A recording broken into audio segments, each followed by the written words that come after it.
لله رب العالمين الرحمن الرحيم مالك يوم الدين إياك نعبد وإياك نستعين اهدنا الصراط المستقيم صراط الذين أنعمت عليهم غير المغضوب عليهم ولا الضالين. طه أنزلنا عليك القرآن لتشقى إلا تذكرة لمن يخشى تنزيلا ممن خلق الأرض والسماوات العلى الرحمن على العرش استوى له ما في السماوات وما في الأرض وما بينهما وما تحت الثرى وإن تجهر بالقول فإنه يعلم السر وأخفى الله لا إله إلا هو له الأسماء الحسنى. وهل أتاك حديث موسى إذ رأى نارا فقال لأهلهم كثوا إني آنست نارا لعلي آتيكم منها بقبس أو أجد على النار هدى فلما أتاها نودي يا موسى إني أنا ربك فاخلع عليك إنك بالوادي المقدس طوى وأنا اخترتك فاستمع لما يوحى إنني أنا الله لا إله إلا أنا فاعبدني وأقم الصلاة لذكري إن الساعة آتية أكاد أخفيها لتجزى كل نفس بما تسعى فلا يصدنك عنها من لا يؤمن بها واتبع هواه فتردى وما تلك بيمينك يا موسى قال هي عصاي أتوكأ عليها وأهش بها على غنمي ولي فيها مآرب أخرى قال ألقها يا موسى فألقاها فإذا هي حية تسعى قال خذها ولا تخف سنعيدها سيرتها الأولى واضمم يدك إلى جناحك تخرج بيضاء من غير سوء آية أخرى لنريك من آياتنا الكبرى اذهب إلى فرعون إنه طغى قال رب اشرح لي صدري ويسر لي أمري واحلل عقدة من لساني يفقه قولي واجعل لي وزيرا من أهلي هارون أخي اشدد به أزري وأشركه في أمري كي نسبحك كثيرا ونذكرك كثيرا إنك كنت بنا بصيرا قال قد أوتيت سؤلك يا موسى ولقد مننا عليك مرة أخرى إذ أوحينا إلى أمك ما يوحى أن اقذفيه في التابوت فاقذفيه في اليم فليلقه اليم بالساحل يأخذه عدو لي وعدو له وألقيت عليك محبة مني ولتصنع على عيني إذ تمشي أختك فتقول هل أدلكم على من يكفله فرجعناك إلى أمك كي تقر عينها ولا تحزن وقتلت نفسا فنجيناك من الغم وفتناك فتونا فلبثت سنين في أهل مدين ثم جئت على قدر يا موسى واصطنعتك لنفسي اذهب أنت وأخوك بآياتي ولا تنيا في ذكري اذهبا إلى فرعون إنه طغى فقولا له قولا لينا لعله يتذكر أو يخشى قالا ربنا إننا نخاف أن يفرط علينا أو أن يطغى قال لا تخافا إنني معكما أسمع وأرى فأتياه فقولا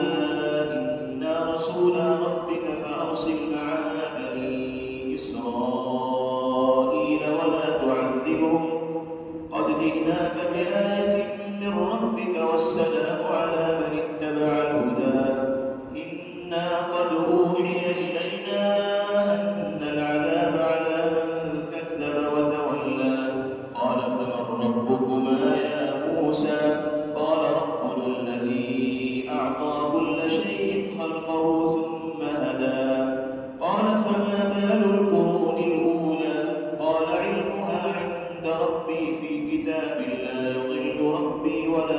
ينسى الذي جعل لكم الأرض مهدا وسلك لكم فيها سبلا وأنزل من السماء ماء فأخرجنا به أزواجا من نبات شتى كلوا وارعوا أنعامكم إن في ذلك لآيات لأولي النهى منها خلقناكم وفيها نعيدكم ومنها نخرجكم تارة أخرى ولقد أريناه آياتنا كلها فكذب وأبى قال أجئتنا لتخرجنا من أرضنا بسحرك يا موسى فلنأتينك بسحر مثله فاجعل بيننا وبينك موعدا لا نخلفه نحن ولا أنت مكانا سوى قال موعدكم يوم الزينة وأن يحشر الناس ضحى فتولى فرعون فجمع كيده ثم أتى قال لهم موسى ويلكم لا تفتروا على الله كذبا فيسحتكم بعذاب وقد خاب من افترى فتنازعوا أمرهم بينهم وأسروا النجوى قالوا إن هذان لساحران يريدان أن يخرجاكم من أرضكم بسحرهما ويذهبا بطريقتكم المثلى فأجمعوا كيدكم ثم أتوا صفا وقد أفلح اليوم من استعلى قالوا يا موسى إما أن تلقي وإما أن نكون أول من ألقى قال بل ألقوا فإذا حبالهم وعصيهم يخيل إليه من سحرهم أنها تسعى فأوجس في نفسه خيفة موسى قلنا لا تخف إنك أنت الأعلى وألق ما في يمينك تلقف ما صنعوا إنما صنعوا كيد ساحر ولا يفلح الساحر حيث أتى فألقي السحرة سجدا قالوا آمنا برب هارون وموسى قال آمنتم له قبل أن آذن لكم إنه لكبيركم الذي علمكم السحر فلأقطعن أيديكم وأرجلكم من خلاف ولأصلبنكم في جذوع النخل ولتعلمن أينا أشد عذابا وأبقى قالوا لن نؤثرك على ما جاءنا من البينات والذي فطرنا فاقض ما أنت قاض إنما تقضي هذه الحياة الدنيا إنا آمنا بربنا ليغفر لنا خطايانا وما أكرهتنا عليه من السحر والله خير وأبقى إنه من يأت ربه مجرما فإن له جهنم لا يموت فيها ولا يحيا ومن يأته مؤمنا قد عمل الصالحات فأولئك لهم الدرجات العلى جنات عدن تجري من تحتها الأنهار خالدين فيها وذلك جزاء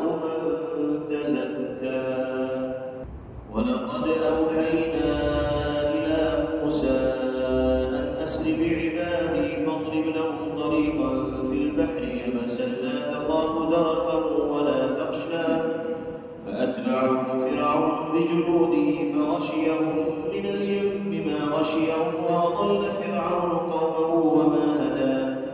يا بني إسرائيل قد أنجيناكم من عدوكم وواعدناكم جانب الطور الأيمن ونزلنا عليكم المن والسلوى كلوا من طيبات ما رزقناكم ولا تطغوا فيه فيحل عليكم غضبي ومن يحلل عليه غضبي فقد هوى وإني لغفار لمن تاب وآمن وعمل صالحا ثم اهتدى وما أعجلك عن قومك يا موسى قال هم أولئك على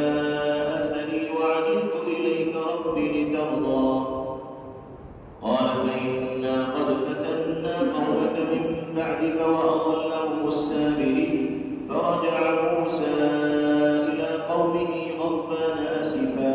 قال يا قوم ألم يعدكم ربكم وعدا حسنا أفطال عليكم العهد أم أردتم أن يحل عليكم غضب من ربكم فأخلفتم موعدي. قالوا ما أخلفنا موعدك بملكنا ولكننا حملنا أوزارا من زينة القوم فقذفناها فكذلك ألقى السامري. فأخرج لهم عجلا جسدا له خوار فقالوا هذا إلهكم وإله موسى فنسي. أفلا يرون ألا يرجع إليهم قولا ولا يملك لهم ضرا ولا نفعا. ولقد قال لهم هارون من قبل يا قوم إنما فتنتم به وإن ربكم الرحمن فاتبعوني وأطيعوا أمري. قالوا لن نبرح عليه عاكفين حتى يرجع إلينا موسى. قال يا هارون ما منعك إذ رأيتهم ضلوا ألا تتبعني أفعصيت أمري. قال يا ابن أم لا تأخذ بلحيتي ولا برأسي إني خشيت أن تقول فرقت بين بني إسرائيل ولم ترقب قولي. قال فما خطبك يا سامري. قال بصرت بما لم يبصروا به فقبضت قبضة من أثر الرسول فنبذتها وكذلك سولت لي نفسي. قال فاذهب فإن لك في الحياة أن تقول لا مساس